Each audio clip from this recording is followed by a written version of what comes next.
ఈ రోజు నుండి మీకు శివపురాణంతో పాటు శ్రీ మహావిష్ణు పురాణం గురించి కూడా తెలుపబోతున్నాం.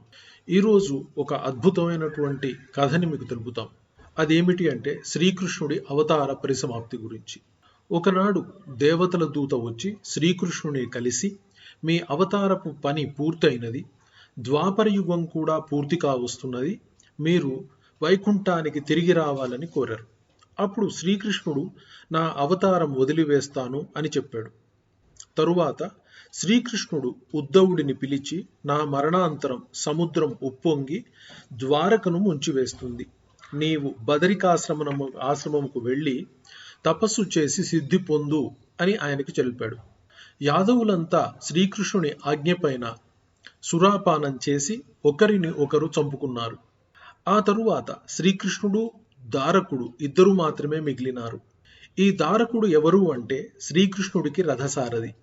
ఆ తరువాత వీరిద్దరూ కలిసి ఆ అరణ్యంలో తిరుగుతుండగా బలరాముడు ధ్యానంలో కనిపించాడు.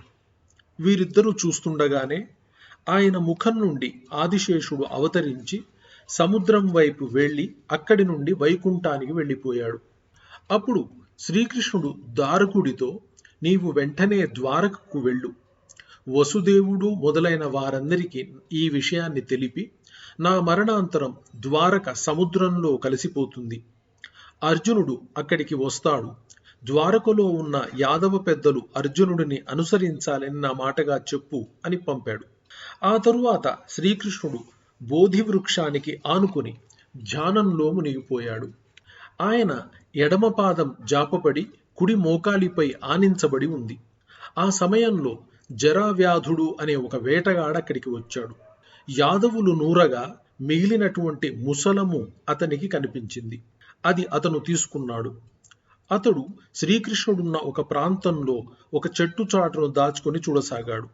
పొదల వెనుక నుండి శ్రీకృష్ణుడి తొడపై ఆనించి ముందుకు చాపబడిన ఆయన ఎడమ పాదము లేడిలాగా కనిపించింది. అతడు విల్లుతో ముసలం ముక్కను కట్టబడినటువంటి బాణమును విడిచాడు. ఆ బాణం శ్రీకృష్ణుడి ఎడమ పాదపు బొటని వేలికి దిగబడింది. శ్రీకృష్ణుని శరీరం నుండి ఒక కాంతివంతమైన ఒక శరీరం సాక్షాత్కరించింది. ఆ సమయంలో జరావ్యాధుడు అక్కడికి వచ్చి ఆయన అవతార దర్శనం చేసుకున్నాడు.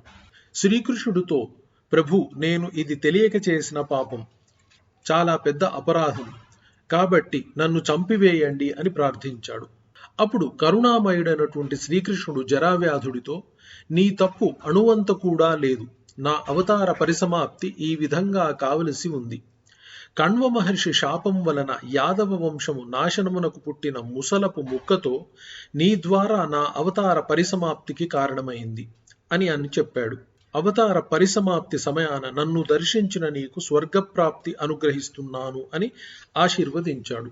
అప్పుడు ఆకాశం నుండి భూమి మీదకు ఒక దివ్య విమానము జరావ్యాధుడిని స్వర్గలోకమునకు తీసుకొని పోయింది. ఆ తరువాత శ్రీకృష్ణ పరమాత్ముడు మానవ శరీరమును వదిలివేసి దివ్యజ్యోతి స్వరూపముతో వైకుంఠమునకు వెళ్ళిపోయాడు. ఈ విధంగా శ్రీకృష్ణ పరమాత్మ అవతార పరిసమాప్తి గావించాడు. సర్వం శ్రీకృష్ణార్పణమస్తు. Thank you very much.